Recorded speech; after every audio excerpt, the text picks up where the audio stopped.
আজকের ভিডিওতে আপনাদেরকে আমি কিভাবে মাত্র ১৬০০ টাকায় সিঙ্গাপুর থেকে মালয়েশিয়া যাওয়া যায় সে ভিডিও দেখাচ্ছি এবং সেই সাথে দেখাচ্ছি আপনাদেরকে পাম বাগান, প্রাকৃতিক সৌন্দর্যে ভরা মালয়েশিয়া এবং সেই সাথে দেখাচ্ছি মালয়েশিয়ার রাতের জীবন। সো দেখতে থাকুন এবং আমার সঙ্গে থাকুন। Let's get check it out.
तुम कावलो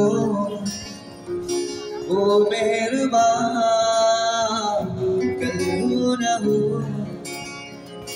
हर पल यहाँ जी भर जियो, जो है समा कल हो न हो।